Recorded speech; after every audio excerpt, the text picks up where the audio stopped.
public to the ordinary council meeting for the 24th February to the prayer. And may the Lord give this council the wisdom, discernment and courage to serve the community. Grant us also that we may compassionately and with integrity in the best interests of this Shire through the Lord Jesus Christ, our Lord. Amen.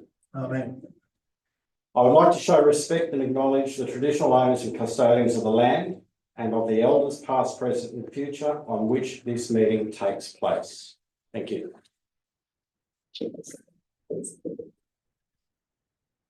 Okay, do we have any applications to attend the meeting via video link? No, Mr. Deputy Mayor.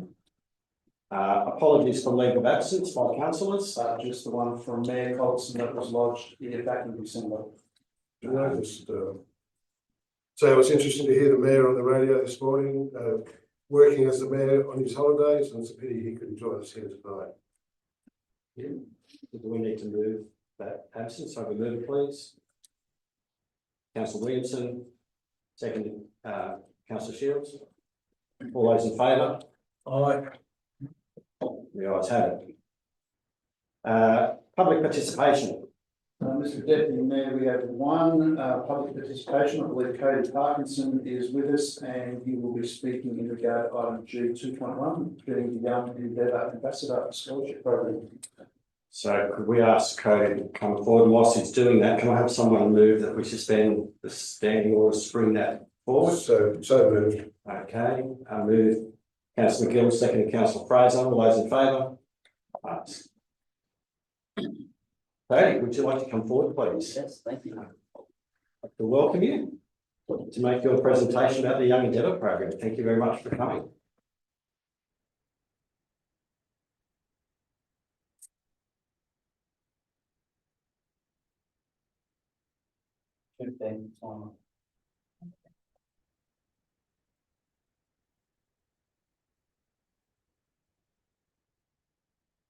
Good afternoon, Mr. Mayor, councillors, ladies and gentlemen. I'm here today to show gratitude and to give a recount of my experience for the STS Young Endeavour, which was sponsored by the Upper Shire Council. Each of us had come aboard with different expectations. Some wanted to find themselves, others wanted to learn to sail, I wanted to push myself. We were not a part of the first Young Endeavour voyage, and we won't be a part of the last, but what we were a part of was our Young Endeavour voyage, something I want to give you a general idea of here today. Right. It began with an introduction to the crew and saying goodbye to our families.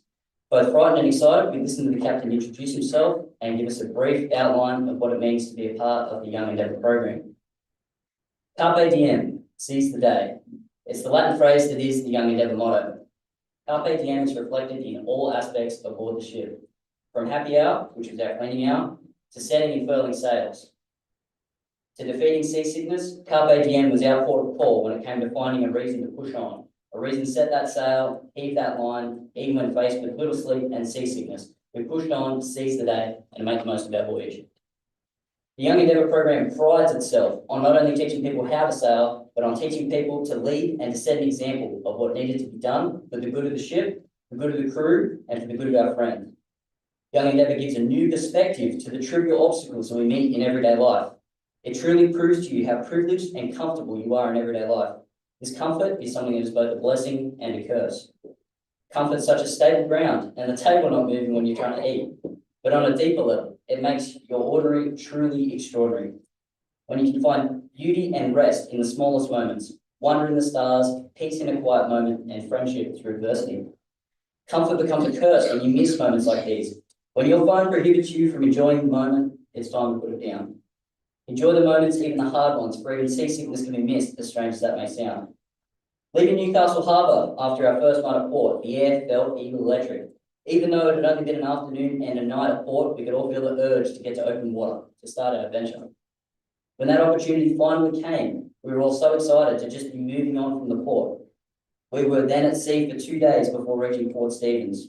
These 2 days where most of the youthies, including myself, fell seasickness and got rid of our land demons. Day 3, we anchored and had our first beach day. The day was overcast and dreary, but we were all too excited about the ground not moving to care. After an afternoon on stable ground, most of us were good to go once back aboard, ready to spend a night at anchor and set sail for Broken Bay. 4 days at sea, and we finally reached Broken Bay, ready for another beach day and our command day.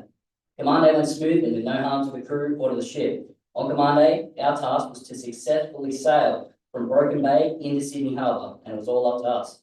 Coordinates for our destination were hidden in a clue under a rock on shore, where we would then chart these coordinates and pass each checkpoint within 1 nautical mile. This was our mission. We were successful. With no help from the Navy crew, we made our way to Sydney Harbour and gave the keys back to the crew successfully. Sydney Harbour from the water is truly an amazing sight. Having only been to Sydney a few times in my life, seeing it from the water was the highlight of my voyage. Anchoring at the best spot on the harbour with a clear view of the entire central business district, the Harbour Bridge and the Opera House. The next day came and we had the privilege of taking aboard some youth from Sydney who were not able to go on a full-length voyage with us. We got to take these new additions into our youth group and around Sydney Harbour, enjoying a beautiful, clear day and even celebrating a birthday. It all came to a close at HMAS Waterhen. From our magnificent spot on the harbour, we scaled the mast and crawled out onto the yards. We sailed under the Harbour Bridge and past the Opera House, firing cannons to celebrate the end of our voyage. The Young Endeavour was an experience I will never forget. I really did find where my limits lie. I was taught to overcome adversity and fear. I learned to sail and I made new friends. I'm honoured to have had this experience, and I wish to thank the Upper Hunter Shire as a whole for entrusting me to represent our amazing group of towns and communities. Thank you all for your support.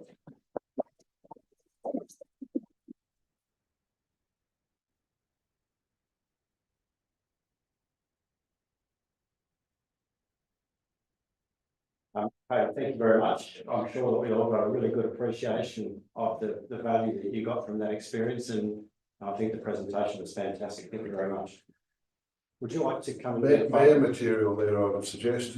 Yeah. Can we get a photo? Yeah. I'm not very photogenic guy, so Neither mind. No, Thank you. stand in front of you. We do an action shot with a handshake. It's good, it's good. professional. Robin, can we get one of the photos up in the screen while I do the clip? Go with the last one. Yeah, that one's nice. I like that one. You're gonna take everyone out to the invitations department. Yeah, someone knows what they want. I can do that one at night, but fireworks in it. Second from the back. Yeah, that one. No. There we go. Look this way. Okay. We're going to handshake again. Well done. Good work, thanks guys. Okay.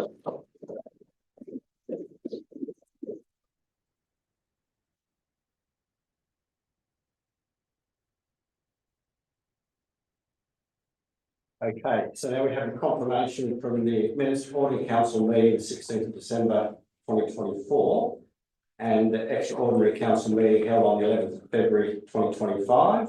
Unless there's a purpose for splitting them, I suggest we can move those together. We'll move it, please. Councillor Cloud, and second that, Councillor Gill. All those in favour? The ayes have it. Okay, disclosures of interest. Nil received, Mr. Deputy Mayor. Right, item SRC 2.1, it's page 17, is Environmental and Community Service Committee report. And the recommendation is to adopt the minutes, and there's a development application 125/2024 to be approved there. Do I have a mover? That recommendation, moved Councillor McPhee, seconded Councillor Gill. All those in favour? The ayes have it. SRC 02.2, similarly, the Infrastructure Services Committee. And the recommendation is to simply adopt the minutes of the 11th of February 2025. Move Councillor McPhee, seconded Councillor Gill. All those in favour? Can I speak to that, please? You may. I'd just like to, through you, Mr. Chair, I'd just like to acknowledge the hard work that's gone, because this is in the Infrastructure Services Committee, there's a report on the MR 358, which is under budget, and is on track. Just like to acknowledge all the hard work that's been done there, and also to the General Manager who adopted when he came, he actually just, that was something that was already in the works. He's turned that around with his staff, and I'd just like to thank him for that. General manager had the problem. He came when the problem was already there. He's worked and lobbied with the mayor and made sure that we've got the funding for that. But in the other part of the report is also the hard work that's done with the infrastructure services, all the roads that are actually being looked at and repaired, and the bridges that have already been done. Just to call out the staff and thank them for all their hard work. Thank you for your comments. By the way, if I do miss something, please don't hesitate to call me up. Thank you. Item SCR.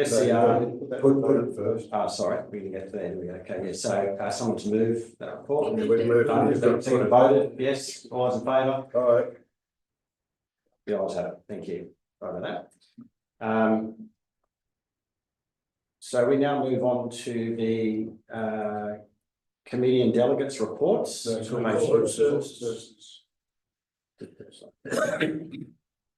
you. SCR 02.3, where I started and stopped, moved Councillor Williamson, seconded Councillor Shields. Anyone like to speak to that? Yes, thank you, Mr. Deputy Mayor. I noticed in the corporate affairs report, council over time has taken out some $41 million worth of loans. That now has been paid down to 28 million. Unfortunately, we're still throwing nearly $1 million a year in interest payments. So those loans, the sooner we get them down, the sooner we can save that $1 million. I will note that a couple of those loans are at high rates, 7.8 or 7-ish. Most of them are down at around the 2%, which is applaudable. I'm just wondering whether at some point we can look at renegotiating any of those higher percentage loans and see if we can get a better deal. Thank you. Just in regard to that, you're right, most of them are already at a low rate, but some of the higher ones, there is a break fee to renegotiate. We continue to explore when and where the break fee becomes advantageous to do so. However, at this stage, it's better off leaving it at a higher rate than not paying the break fee. Thanks for the clarification. Okay. Sorry, yeah. Yeah, just on that, and I'll follow the councillor up. Another part of the corporate service paper is the investment report, and for quite a few years now, the interest that we have gained from those investments has been more than the interest on our loans, causing a neutralising effect. I'm cautious on discussing this because that is investment space is something that comes and goes with grant funding and the like, but it does put a little bit of a reality check into the size of our debt and our interest payments. Our debt is receding rather quickly. In our last term, it receded $9 million, and that was due to quite a lot of hard work and discipline in this place. So, yeah, just to offer a little bit of balance. Thank you. For you, Mr. Chair. Councillor Fee. Could I just ask a question from the general manager? The majority of those loans, could you just maybe let us know when those were taken out? I think the majority of them were a good 5-6 years ago. Is that correct? Councillors, the last one was taken out very, very early in 2021. That was for repair works on Bun Road, Road 62. Prior to that, they were for works on Sale Yards, White Park, and the airport. Thank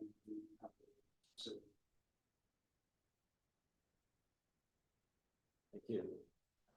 If we can move on now to. Sorry, I interrupted you. Haven't put it. You need to put that one. Corporate service. Let's carry it. Yeah, no, Sorry, okay, I'll put all those in favour. Oh, Carried, thank you. Sorry, we did. Thank you. that's it. I'll get us figure this in a second. That's all right. Okay, C02.1. This relates to the council committees. Just a quick comment that we did have a number of committees that we lacked representation or nominations, and it's great to see that we've had quite a number of those that we extended the nominations for have now been filled. There are one or two where we perhaps could more people participate, but it's great to see that we've pretty much filled most of those committees. So the recommendation would be that we appoint the community members to the various 3, 3, 5 and advisory committees. Are we happy to do that in a block? Yeah, so can I have a mover and a seconder, please? Move councillor Fraser, second councillor Shields. All those in favour? The ayes have it. Would anyone else like to make any further comment on that, or could we just move on? Great. C02.2, Community Advisory Committee of Aberdeen District. So we are looking for the to adopt the minutes. There are 2 other items: investigate installation of signage and to allocate funding from the Dartbrook Community Contribution Fund. That's the recommendation. Could I have a mover and a seconder? Move councillor Shields, seconded councillor McPhee. Any comments or questions about that? It's a technical one. How can we adopt minutes at our day as we can receive them? We can note them, but we can't adopt them. We weren't at this meeting. Through you, Mr. Deputy Mayor. Technically, you don't need to be at the meeting to adopt the minutes. This is, I guess, been our practice for many years that the minutes come through to council for adoption before being actioned. I'm happy to take advice if councillors wish to change that methodology or process and simply note the minutes from the committee, but in doing so, you're effectively adopting the recommendations that the committee make as well. And that's probably why we typically use the word adopt. As I said, technical. Yeah, thank you. Okay, so are we happy to proceed on that basis? Thank you. Okay, so could I have a mover? We've got to move them soon. Seconded, okay, all those in favour? The ayes have it. Thank you. Okay. Now we move to the Community Advisory Committee in the same vein for Murrundi. So we have the minutes. There are 4 other items: to continue to maintain a lease of the water tower, delay the decision process on structural changes to the Murrundi Dam, seek advice with regard to the depth issues, again in relation to decommissioning the dam, and then lastly to provide an opportunity for the community to review information for the purpose of the Murrundi Dam master plan. Are we happy to move those as a block item? I would so move them. Move councillor McGill and a seconder. Councillor Stoles. Any other comments, discussion with regard to that? Councillor McGill. As our first CAC meeting, I found it really a breath of fresh air. There was a lot of discussion. The community are really on board. It's a great new group of people, and I'm looking forward to a very dynamic relationship with them. So I applaud them and I recommend the resolution. Thank you. All those in favour? All right. Yeah, let's have it.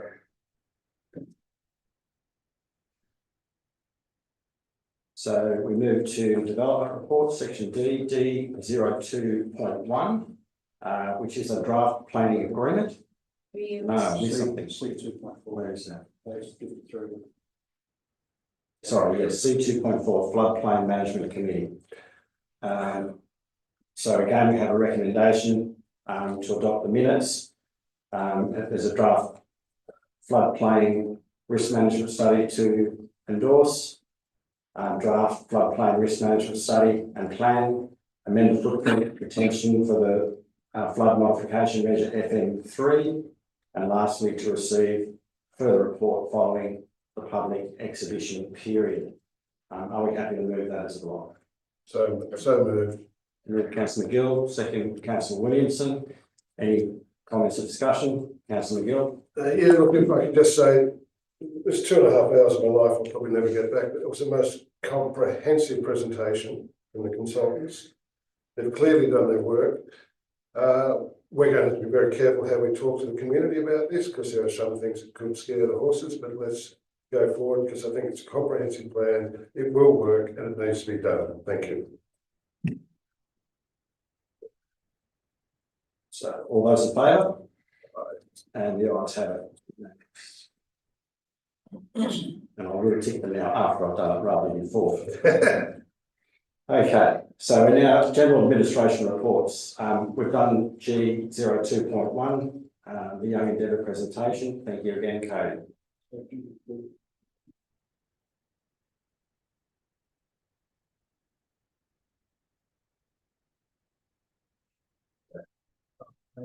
Sorry, yeah, okay.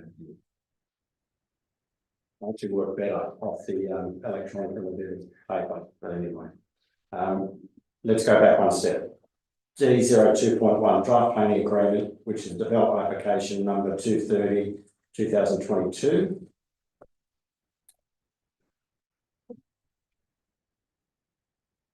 And there's a recommendation to endorse, place a draft planning agreement on public exhibition and to receive a further report following the conclusion of the exhibition period. Are we happy to move that? So moved. Move councillor McGill, seconder.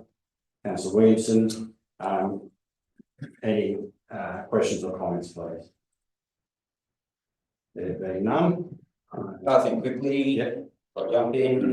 So this development is up towards the Shire Depot at the back of Barton Street. And what it will enable is some major repairs that have long been needed for Barton Street, and that would be part of this development agreement. And so I'm super happy to endorse the motion. Thank you. So we put that motion? Yes. Yes, that's Put it. all done. Thank you. Eric? Ayes have it. Okay, now we will get to the general administration reports. G 02.2. Proposed amendment to the model code of meeting practice. We still need to put it. Okay, let's go back. Thank you, General Manager. So we will go back and move and second and pass G 02.1, the Young Endeavour presentation. So the mover, Councillor Williamson, second, Councillor Shields. All those in favour? The ayes have it. Finally, G 02.2. Okay. So we have a recommendation to make a submission to the Office of Local Government about the proposed amendments to the model code of meeting practice. In terms of comments on the proposed amendments set out in attachment 4 of this report. Could I have a mover? Move Councillor Clout, seconder. Councillor McPhee. Questions or comments, please? I just wonder if we don't move into committee of the whole so we can actually talk about it, because there are some positions in here that I personally don't agree with. Some that I do agree with. I just wonder how we can just blanket approve something that may have issues we're not all in agreement on. Through you, Mr. Deputy Mayor, council can either discuss it in this forum. If you wish to go into committee of the whole to have a little bit more free speech, I guess that would allow multiple discussions. At the moment, you are committed or restricted by only speaking once under the current code of meeting practice guidelines. So if councillors felt they wished to, you could move a motion to move in the committee of the whole and have a freer discussion around those points. One of the options to move this forward could be simply each councillor in turn puts forward the points they either wish to exclude or points they wish to include that aren't already there, and then have a discussion around each one as they come forward. It's up to you, Councillor. So do we need a motion to that effect? I would recommend that. I would recommend the councillor moves this into the committee of the whole. I think so. So I think that can be just done from the floor. Councillor McGill wishes to do that, you can do so. Seconder, take a vote on that, Mr. Deputy Mayor, and then it allows you to have much freer discussion without having the formal process of the normal meeting practices. And I think on that advice, I will move that we move into committee of the whole. Second, Councillor Williamson. All those in favour? Aye. The ayes have it. Those against? Against? Councillor Clower. Could have been indicating myself. So can you just walk us through the process now? How do we actually achieve this? Now that we're in committee, Mr Mayor, we're not bound by some of the stricter code of meeting practice guidelines. It will allow councillors, I would assume that Councillor McGill has somebody he wishes to bring to the committee's attention. He can bring those forward. We can have much more free discussion. My suggestions, as I said before, would be that as each item is brought, we might get the staff to bring that item up on the screen. Councillors can discuss whether they support it or not, and what you do each item one at a time. So just so that we're clear, at the end of that process, any amendments may or may not be made to the report.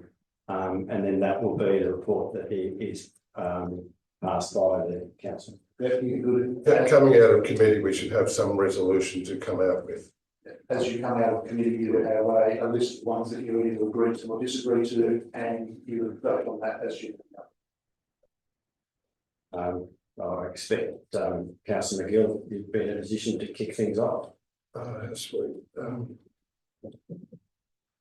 There was some contention about the ability of the mayor to call a extraordinary meeting on their own volition without anyone else having to, without anyone else getting involved. And I was not certain that everyone agreed with that position one way or the other. In some cases, with the right mayor, their ability to call an extraordinary meeting is probably a benefit, but with the wrong mayor, it could be something where they're trying to dictate to council how things operate. So we'd be interested to see how everyone else feels about that one. And that's just on the extraordinary meeting, sorry. Mr Deputy Mayor, can Councillor maybe provide us a page number? Sorry, 3.2, page 5.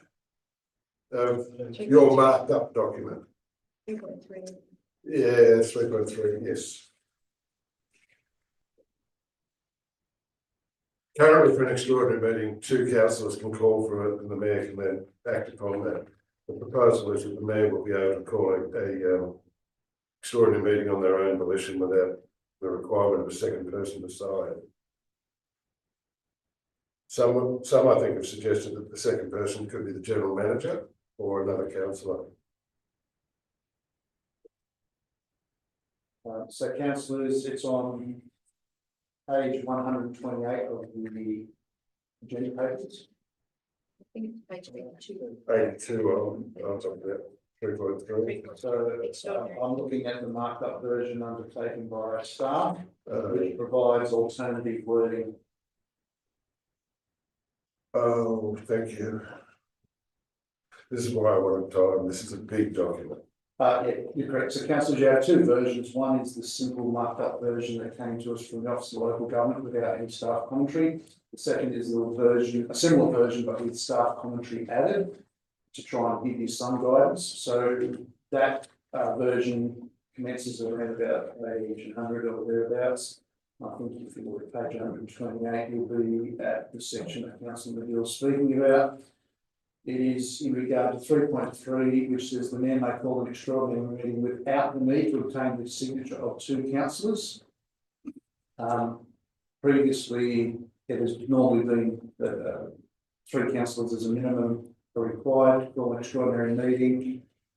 Staff recommendations that we don't support this, and if you wanted something in between, you could do it with some sort of control around the general manager could be included as a second signatory if you were of the mind to do so.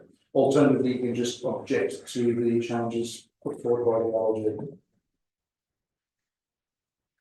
I don't know about others, but I'd be in favour of that, Councillor McGill. I think one thing is that as much the Minister of Honeyberg, he's had a lot of experience in an urban council, which may have been popularly elected, but I think we're a different type of council. We're a regional council. We don't have a mayor that's elected by popular vote. It's voted internally, and I just think that this is not always going to fit our purpose, regardless of who the mayor is at the time.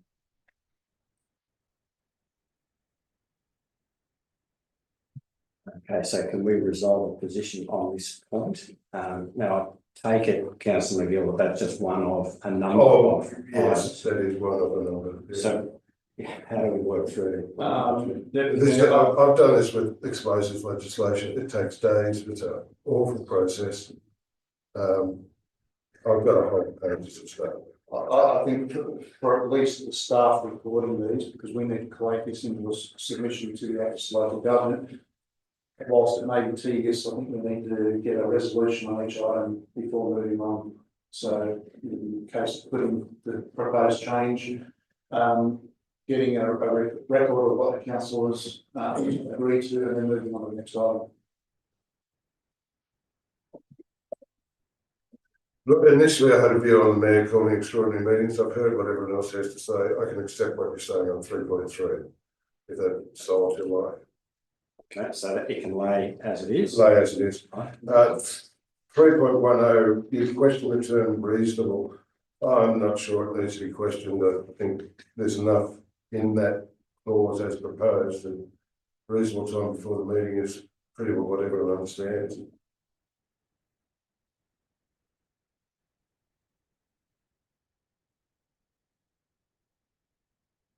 Three point 16, the general manager should be able to respond orally to if they choose to. I just think we want written answers to questions, don't we? Can I just go back to 3.10? I agree with the amendment, suggest recommendation by staff, because I do like acknowledge and appreciate that they're very busy, and in order to be able to give us the information we need, they need to be given time. And I think we don't have that. We're not going to be getting the answers that we want in the agenda in the paper. So it's a waste of time to start with. I think it's a waste of effort. I think we need to give staff an opportunity to get the information for us, so it actually, the whole process actually makes sense. But it hangs on the word reasonable. Reasonable time is, I'm accepting that 5 days is reasonable, 6 days is reasonable, whatever the circumstance. I think we've I already. don't think we need to hang up. Well, I think what it means is we stick with the date that we have, as opposed to just saying, oh, we're just going to say it's reasonable. If you have a date, then everyone knows what the date is. This company, Mr. Deputy, the intent there was that at present, our code of meeting practice has a fixed time, which is midday on the Monday prior to the council meeting, so 1 week in advance, for items to be submitted for consideration. Without a date and a time, I don't know how we would manage the reasonable clause. then we would be suggesting that the word reasonable be defined by the council. It will set its meeting times and deadlines. We need back in there something that gives the council the authority to determine that, surely. Yeah, through yeah, that's how council treats this. So the model code of conduct allows council to set that. Oh, sorry, the model code of meeting practice allows council to set that, and we would set a physical date and time in our version. If we went back just to reasonable, my understanding is that it just leaves the word reasonable in the model code of conduct and doesn't give council the ability to modify that. Then on that case, reasonable is not acceptable. We want. That was that point, we didn't Okay. like the word reasonable. Thank you. So I think we probably should revert from the backwards in and forwards in. If we make a point, if anybody else would like to make a point for or against, I think we've got to bring this to a reasonable conclusion, otherwise we'll be here for a long time. So would anybody else like to make a comment with regard to 3.1? No. Okay, thank you. So that being the case, can I, should we put that to a vote? Is that the thing to do? Or you do that on the way out of committee. Resolve, okay, so we're going to keep track of this. Yeah. So 3.1 is something that we need to form some consensus on. Is that the idea? Yeah, but I think we've resolved that from what the discussion I heard. Well, I think the consensus is we don't object to the word responsible, reasonable, when we talk to them about the fact that council should be able to set those times, Correct, so I think you're agreeing with. which is probably another paragraph to what you've actually. Can I ask Councillor McGill, is there anything you actually object to that against this? Like, you seem to be agreeing with each point that has already been put to us. Like, you're ending up agreeing with the points that we've already been given. That's the point of question then. Okay, well, let's keep moving forward then. So 316, resolved, yeah, 316 talks about the general manager just doing answering questions orally, I would suggest we still want it in the business papers as a written. Tempted Mr. Mayor to respond verbally. I'll take that as written. Okay. So we're not supporting that amendment, and councillor McGill, you're asking to support that amendment? No, we're not supporting it. I say we should support it. Right. Okay, would anybody else like to make a comment on 3.16? Yes, what exactly are you wanting us to agree to? That we get a written response to questions, not an oral response.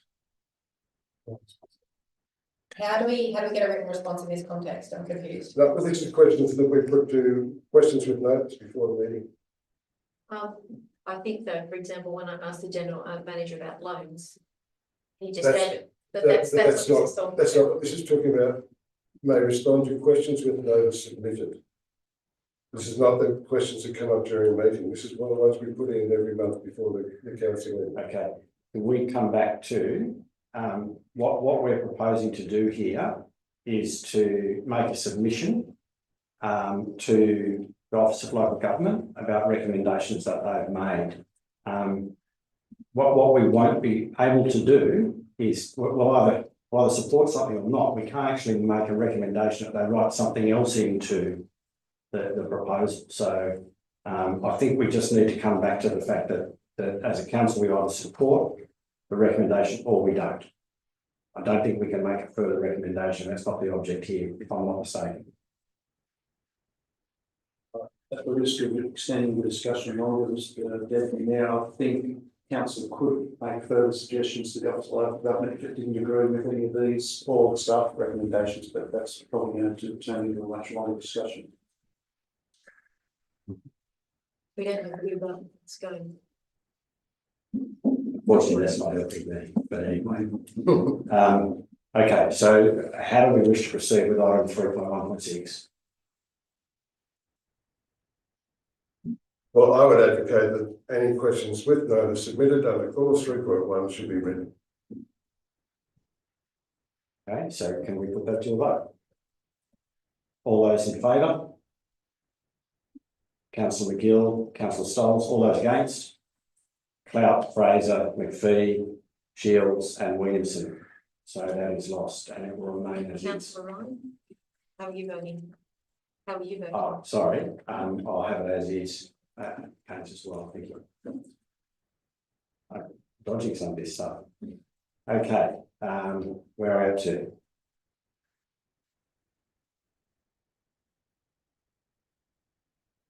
There's a lot there about briefing sessions, and I think we got through some of that today. We need a mechanism whereby council can meet with outside third parties that isn't a briefing. So how we tell the Office of Local Government we want that. I think like today, it was very useful to have people in from Energy Code that wasn't necessarily pertinent to tonight's meeting. It wouldn't impact on tonight's meeting, but we still need to be able to have those opportunities to meet with third parties. I just worry that under another name, we should still be able to do that sort of briefing session. So are we pointing to a specific? No, I think it's just generally through there, and maybe the general manager can reflect upon that as well. Through Mr. Deputy Mayor, I think all of the staff comments were of the same opinion that we should be able to continue to have briefings. So I don't believe there will be negative changes required to the staff recommendations in that respect, because that's in line with what we're recommending. Okay, thank you. So that resolves that one. Any further? There's the issues around 543, 44, where they're proposing changes that the councillors will decide which members of staff they want to attend meetings because who they think they can get briefing from. The staff are recommending that stay with the general manager. I'd just be interested to hear people's view on that. Can you just point us to the clause again? Sorry. 5.43 and 4544. Thank you. I agree with what staff have written here. I think that the general manager has a better idea of who we need to talk to about things. If I have a concern, I'm directed to the right person. I think we should just keep it like that. Very. Any further comment? I would only suggest that maybe some consultation with the mayor as a representative of the councillors might be a pertinent thing, but that'll become an operational thing here. Okay, so can I put that to council then, those that wish to not support the proposed amendment? Is that right? It is, it actually absolutely is. So what we're asking is those that, let's just ask those to support the recommendation, The staff recommendation. staff recommendation. Yeah, so we've got Clout, Fraser, McPhee, Shields, Williamson and Ryan. And those against, Councillor McGill and Councillor Stiles. So that's lost. So staff one's carried, sorry, yes. Okay. And I'll leave it at that. All done? Thank you. Terrific, thank you very much. So that being the case, what we'll do- So I would move, we move out of committee of the whole and move a resolution in the terms that we accept the recommendation. Provide everyone's had a chance to. Yeah, so everyone's happy with their contributions? Could I bring one up, please? It's back to the threes, when it was talking about the removal of clause 3.12 and 3.13. I think what's been very helpful is if you want to, as a councillor, change how a budget or a revenue stream is done, that it has to, you actually have to come up with an alternate. I believe that's what it's referring to, and I think the staff comment here is very, very valuable in. And there it is, yes, it's that basically the spend first, worry later attitude. We know that we need to be tight on our financials, so I think that that's a very important comment to make. We're not as an urban council with millions of dollars that we can throw around, so I think that's important. I'll give you full support on that, Councillor McPhee. When I first read this, and I think I made the comment quickly to the general manager, I said, wow, this is some dangerous Wild West stuff. Good luck with Western Sydney. We don't need to be running this sort of circus, so I commend on that. So, Mr. Mayor, the staff commentary aligns with Councillor McPhee and Councillor Williams' comments, so that they're not suggesting a change at this stage, they're just supporting the staff. Okay. All right, so that being the case, have we concluded this process? Thank you. All right, so council, I'll move back to I'd move back to second. our committee of the whole, back to council, Thank you. and in the process, move the resolution. Okay, so move Councillor Clout. Oh, actually, we'll do it that way, it's easier. Councillor McGill, seconded Councillor Clout. All those in favour? The ayes have it. Thank you. I'm in place again. So we're on to, I understand, item G 2.3, is that correct? Yeah. Correct. So we get one right. So we're talking now about adopting the code of conduct. The recommendation is that council re-adopt the attached documents, code of conduct for councillors, staff, committee members, and item 4, the procedures for administration of the model code of conduct. Can I have someone move? Councillor McPhee, seconder, Councillor Shields. Comments or questions? Councillor McGill. Yes, I would move deferral of this item to the next meeting, the next available ordinary meeting of council. I would say move. Okay. Just simply a case of getting a second, is that Yeah. recommendation? I'll second that. Okay, seeing Councillor Stoll, so all those in favour? Yeah, well, do you want me to speak to it? You're sorry, yeah, sorry, absolutely, yeah. Look, in moving this, I don't wish to throw it out. I just think it's premature at this stage. The legislation requires us at some point within the first 12 months of a term to redo the code of practice or to reaffirm it. The current one is existent since 2024, I believe. Will continue in place whether we move this resolution tonight or next month.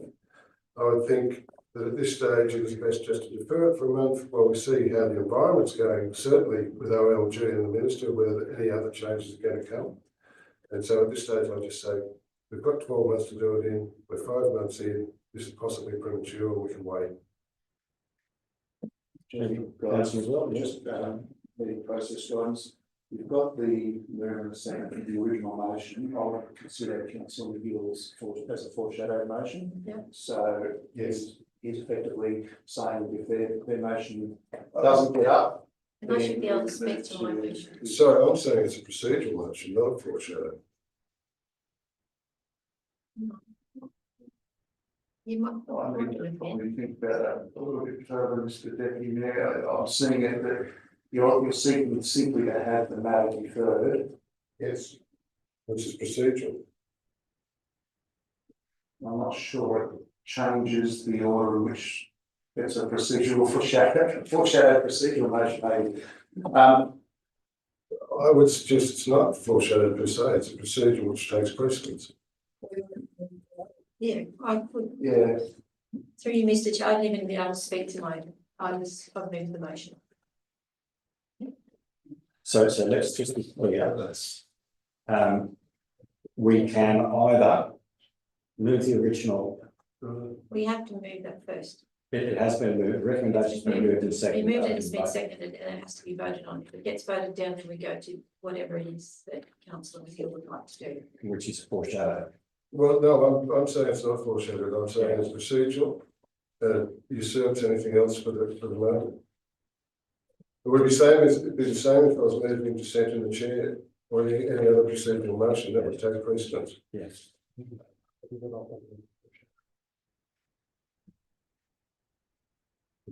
Comment, Councillor Fraser. Certainly not.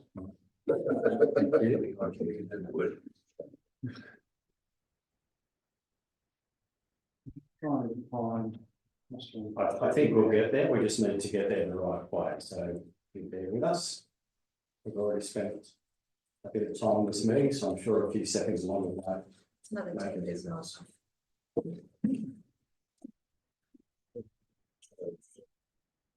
That's why I was back.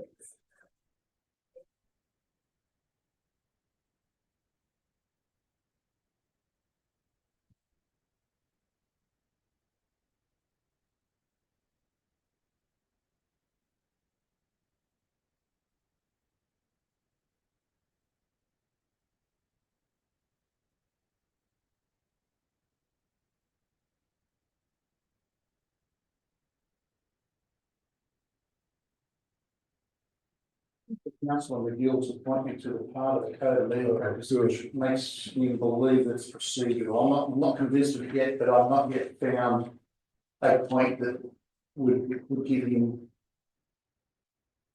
his conscience. So, but I still think it's foreshadow motion. Me too. I guess we're rapidly coming to the point where I have to make a decision. So that as chair, you do need to make a call. I'm happy for Councillor McGill to point me to a point in the code of meeting practice that would give him, I believe, so it's procedural, but.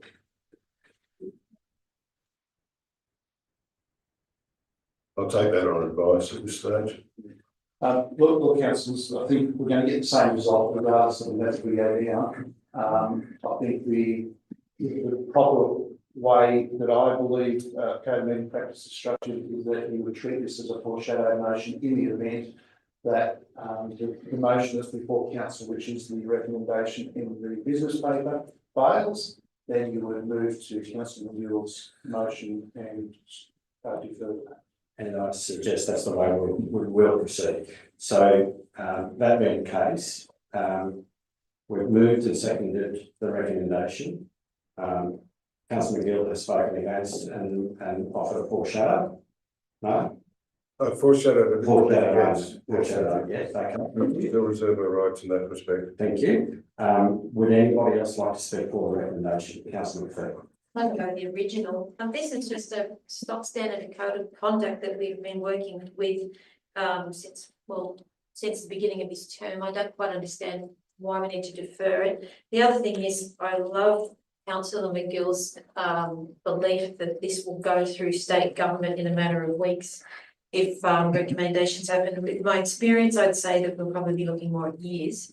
So I would say that with pending that that's the reason, I think we should just move with it. Ask for any further comment.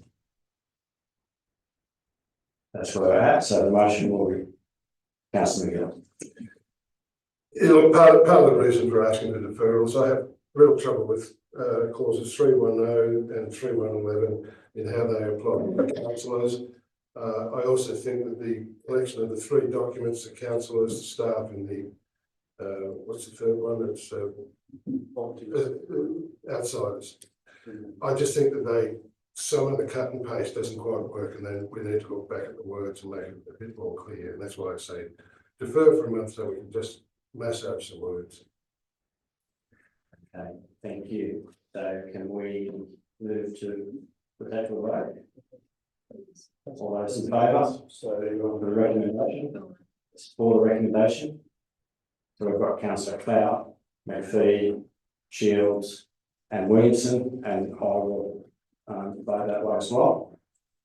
And those against, Fraser, McGill and Stiles. So that's carried, the recommendation. Thank you, we got there.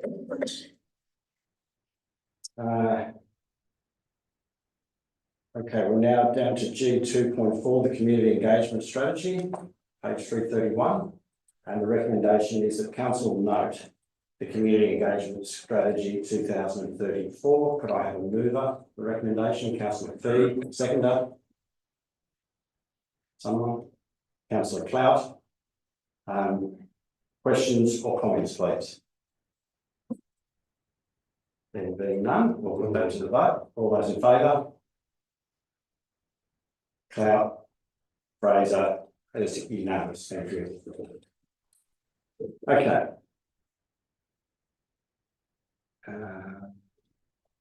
G 2.5 is a disclosure of pecuniary interests and other matters. Way there. The recommendation is that council note the disclosure of pecuniary interests and other matters. The returns for newly elected councillors as tabled at the meeting. Move councillor Williamson, second councillor McPhee. Any questions or comments? None. All those in favour? And that's unanimous. Thank you. We move to item G 2.6, the regional drought resilience plan. And the recommendation is council note the completion of the Singleton, Muswellbrook and Upper Hunter regional drought resilience plan. Can I move, please? Councillor Williamson, second councillor Fraser. Questions or comments, please? Councillor Williamson. Just on this, very important piece of work. Drought might be on not in the front of people's minds at the moment, but it is for our farming brothers and sisters down in the Mallee, in Victoria, in South Australia. There are a lot of areas doing it tough.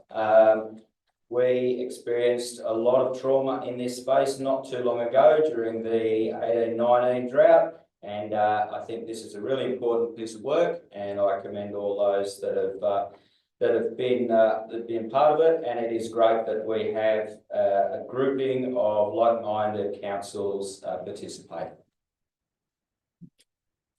Thank you, councillor Williamson. So all those in favour? It's unanimous. Okay. We now move on to item G 2.7. Rejected item of business. The recommendation is the council, no, very the same one. The council receive and note this report. Move, please. Councillor Gill, seconder. Councillor Shields. Any questions or comments? There being none, can I ask those in favour? And it's unanimous. We move on then to H 2.1. which is the draft charters for the section 335 and advisory committees for review. And the recommendation basically is to adopt the whole suite of 13 charters for the various committees and subcommittees. Have a mover, please. Councillor Cloud, seconded Councillor McGill. Any questions or comments? All those in favour? That's unanimous.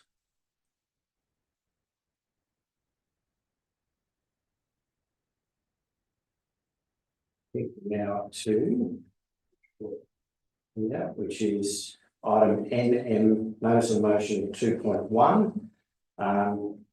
The motion is as follows: the council endorse the actions of the general manager of the Upper Hunter Shire Council in responding to the aftermath of the storms of the 15th and 16th of January 2025, which is brought to council by Councillor Fraser. Have a mover. Councillor Fraser, yes, and second Councillor Shields. Comments or questions, please. Thank you, Councillor Fraser. First, moving this notice of motion is to firstly endorse, as described in the notice of motion, endorse the actions of the general manager in response to the storms. Now, that was initially to make available the waste facility out for storm damage. It was a very difficult situation in my view for the general manager, in that he had limited opportunity, limited powers to do something for the community in the circumstances. What he did, I think, was commendable in the circumstances, given that he had very narrow scope in which to take action. I know that there was some considerable discussion on social media regarding the response to, or the council's response to, the storm damage and the cleanup. It's my view that any aspersions that might be directed towards the general manager or the response is unwarranted, and that as a council it would be appropriate for us to say that we endorse the actions that it took and put this to rest for once and for all in a public way. That's the basis of me proposing this notice of motion. Thank you, Councillor Fraser. Councillor Shields. I just want to heartily endorse the comments of Councillor Fraser. Any further comments, Councillor McGill? I don't particularly want to oppose this, but I will say that if council comes to us to fund communication courses for the mayor and general manager, I would support such an initiative. I think the communication that went on during the week was not the best. We weren't performing at our best, and I think we should do much better. Councillor Sols. Councillor Ryan, I was vocal with this issue as it arose. I definitely think we could do better, as Councillor McGill's touched on, with our communication and also around the policy aspect of that. There was some confusion in the community. It was relevant to some parts of the community, not across the whole community. There were provisions for ratepayers and residents to make contact with council, and that turned out to be successful. There was no issues with that, but there was confusion. That's what I was getting from members of the community. Maybe a more robust procedure in line with the rest of the Upper Hunter might be something we could look at and learn from this event. Any further comments, Councillor Fee? I beg to differ. I think that communication that came from the Upper Hunter Shire Council was correct and accurate. I think there was a lot of misinformation from other people in this room who maybe were actually trying to garner disparagement in the community. I felt that there was no problem with the communication if people listened to the correct avenues. Thank you. I guess a lot of the ratepayers. That's, you only get one. Thank you. Unless you want to take permission, being disparaging. Go right ahead. Okay, I think we've concluded that. Sorry, Tara. Thank you, Mr. Deputy Mayor. Yeah, I'd just like to say, I think there was some pretty good messaging out there. I think there was some certain councillors that just wanted to try to cause some trouble, and that's where the confusion lay. Okay, all done. Thank you everyone for your comments. So those for the motion.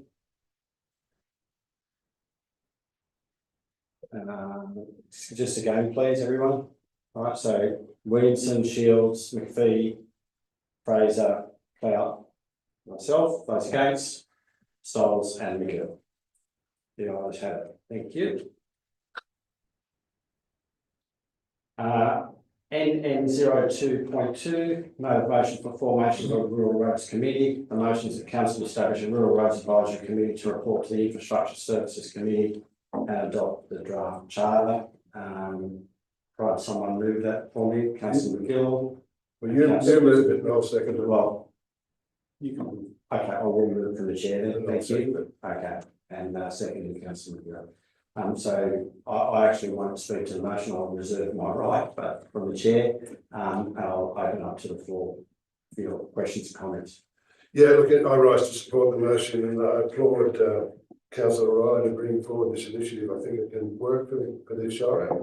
I know there are people out there, Time or Waverley Way, who can't wait to get in there and put their 2 bob on the table, and I'm sure you've got people out there in Wild Cassilis who are ready to talk as well. So I think this is a great initiative and will better inform us as councillors as to some of the issues out there.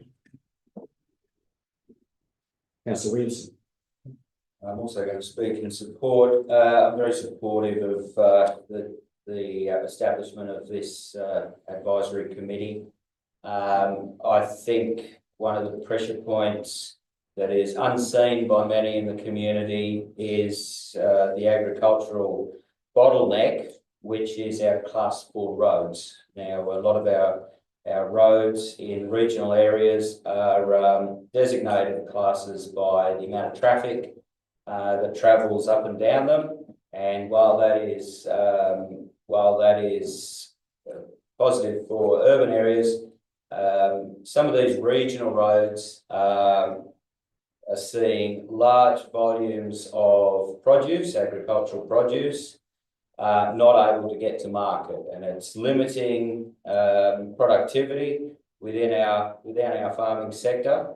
And this was one of the issues that Councillor Ryan and myself had heard from many farmers. I myself had multiple phone calls from larger operations that could not get their produce to market and could not get trucks to their farms to continue their production, and it's really limiting their capacity for profitability when we are asking them to pay 52% of the rate base. So I think this is a very positive committee to put together, and I hope we can meet and begin to make some inroads into the communication strategies that will work back to infrastructure services. So thank you, Councillor Ryan. Thank you. So I actually won't speak for it. I just would like to quickly say thank you to start putting together the charter for that proposed community in short order, so that we can move that today as well. All those in favour of the motion, please.